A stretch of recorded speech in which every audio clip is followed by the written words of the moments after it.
இன்னைக்கு enforcement directorate அவங்களுடைய செய்தி குறிப்பை நாம் எல்லாரும் பார்த்தோம். குறிப்பாக டாஸ்மார்க் நிறுவனம், அதற்கு சாராயம் கொடுக்கக்கூடிய சாராய ஆலைகள், பாட்டிலிங் நிறுவனம் எல்லாம் இணைந்து கிட்டத்தட்ட 1000 கோடி ரூபாய்க்கு மேல ஊழல் செய்திருக்கின்றார்கள். அந்த பணம் எல்லாம் அரசியல் லாபத்திற்காக திராவிட முன்னேற்ற கழகத்திற்கு போயிருப்பதை நாம படிக்கிறோம், பார்க்கிறோம், கேட்டோம். அன்பு சொந்தங்களே, நம்ம கடந்த 10 நாட்களாகவே திமுக எதற்காக பல பிரச்சனைகளை எடுத்தாங்க, இன்னைக்கு எதற்காக ரூபாய் நோட்டு பிரச்சனை எடுத்தாங்க, எல்லாமே தெளிவா தெரியும். இந்த பிரச்சனையிலிருந்து திசை திருப்புவதற்காக ஒரு டெல்லியில, சத்தீஸ்கர்ல நடந்த லிக்கர் ஊழலை விட சென்னை, தமிழகத்தில் நடந்திருக்கக்கூடிய டாஸ்மார்க் ஊழல் மிகப்பெரிய அளவு. செந்தில் பாலாஜி அமைச்சர் கைது செய்யப்பட்ட பொழுது என்ன நடந்துச்சுன்னு யோசிச்சு பாருங்க. நள்ளிரவுல முதலமைச்சர், நள்ளிரவுல துணை முதலமைச்சர் போய் பார்த்து கூடவே இருந்து சொகுசாக அரசு மருத்துவமனையிலிருந்து தனியார் மருத்துவமனை கூட்டிட்டு போய் சொகுசாக வைத்துக் கொள்ளணும். அதன் பிறகு அரசே போராடுறாங்க விடுவிக்கணும். அதை தாண்டியும் 1 ஆண்டு காலம் சிறையிலிருந்து வந்த பிறகு அமைச்சர் பதவி அப்படியே பாதுகாத்து செந்தில் பாலாஜிக்கு அப்படியே கொடுக்கறாங்க. அதிலிருந்தே நமக்கு தெரியும் இந்த சாராயத்துறை திராவிட முன்னேற்ற கழகத்துக்கு எந்த அளவுக்கு முக்கியம்ங்கிறது நமக்கு தெரியும்.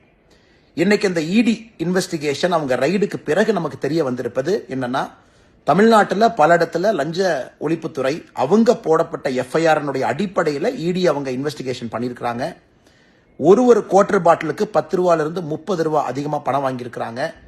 சாராய ஆலையிட்டிருந்து வரக்கூடிய டெண்டரை இவங்க பிக்ஸ் பண்ணி எக்ஸ்ட்ரா பணம் கொடுத்து சாராய ஆலையிட்டிருந்து கான்ட்ராக்ட் இவங்களே கொடுக்கறாங்க.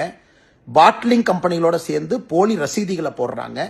இதையெல்லாம் மொத்தமாக வைத்து பார்க்கும் பொழுது கிட்டத்தட்ட 1000 கோடி ரூபாய்க்கு மேல கணக்கில் வராத பணத்தை ஜெனரேட் பண்ணி திராவிட முன்னேற்ற கழகம் அந்த பணத்தை எடுத்து அதை வைத்துதான் அரசியல் பண்ணிட்டு இருக்காங்க. சுத்தமா சொல்ல வேண்டும் என்றால், ஏழை மக்களுடைய தாலியை பறித்து அவங்க வயிற்றுல அடிச்சு திமுகவினுடைய ஆட்சி நடந்துகிட்டு இருக்கு. 10 ரூபா 30 ரூபா ஒரு குவார்டர் பாட்டிலுக்கு எக்ஸ்ட்ரா பணத்தை வாங்கித்தான் இந்த அரசு இன்னைக்கு ஸ்தம்பித்துக் கொண்டிருக்கிறாங்க, ஆட்சியில் இருக்கிறாங்க. இதை தட்டி கேட்க வேண்டிய கடமை ஒரு சாமானியுடைய கடமை இல்லைங்களா? நம்முடைய கடமை இல்லைங்களா? நம்ம எல்லோரும் தட்டி கேட்கணும். நம்முடைய தமிழகத்தை பால்படுத்திக்கிட்டு இருக்கிறாங்க, சின்னாபின்னப்படுத்திக்கிட்டு இருக்கிறாங்க.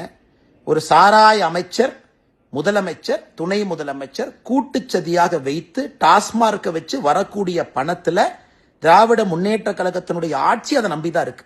2026 தேர்தலும் டாஸ்மார்க் நம்பிதான் இருக்கு. இதையெல்லாம் நாம் தட்டி கேட்கணும். தமிழ்நாட்டை காப்பாத்தணுங்க, மதுவினுடைய கோரப்பிடியிலிருந்து காப்பாற்றணும், லஞ்சத்து பிடியிலிருந்து காப்பாற்றணும்.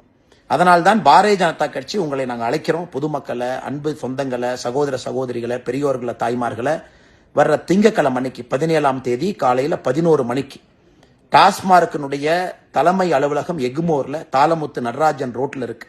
அதை முற்றுகை செய்யறோம். டாஸ்மார்க்கை முற்றுகை செய்வது மட்டும் இல்லாம தொடர்ச்சியாக அந்த போராட்டத்திற்கு பிறகு தமிழ்நாட்டில் இருக்கக்கூடிய ஒரு டாஸ்மார்க் கடையும் முற்றுகை செய்ய போறோம். அரசு பதில் சொல்லணும், தப்பு செஞ்சவங்க உள்ள போகணும்.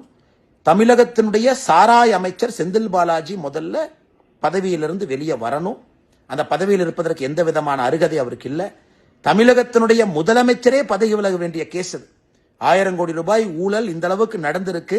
இவ்வளவு கஷ்டப்பட்டு அவரை காப்பாத்தி இருக்காரு, உள்ள உட்கார வச்சிருக்காருன்னா தமிழகத்தினுடைய முதலமைச்சரே பதவி விலக வேண்டிய ஒரு சப்ஜெக்ட். அதனால் அன்பு சொந்தங்களே, பாரதிய ஜனதா கட்சியினுடைய போராட்டத்தில் நீங்கள் பங்கு பெற வேண்டும் என்று அன்போடு உங்களை அழைக்கிறோம்.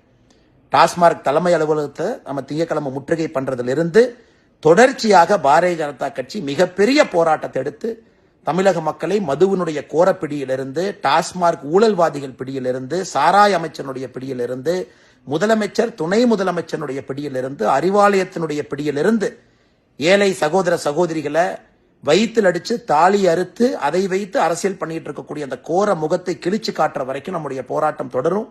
அதனால் உங்கள்கிட்ட என்னுடைய அன்பான வேண்டுகோள், எல்லாரும் 17ஆம் தேதி இந்த போராட்டத்தில் சென்னையில எக்மோர்ல பங்கேறுங்க. ஒரு பெரிய புரட்சி ஏற்படுத்தி தமிழகத்தை அந்த கோரப்பிடியிலிருந்து வெளியே கொண்டு வருவோம். பாதகம் செய்பவரை கண்டால் நாம் பயம் கொள்ளலாகாது பாப்பா. மோதி மிதித்து விடு பாப்பா, அவர் முகத்தில் உமிழ்ந்து விடு பாப்பா. அண்மை செய்திகளை உடனுக்குடன் தெரிந்து கொள்ள இணைந்திருங்கள் எம் நாடு தொலைக்காட்சியுடன்.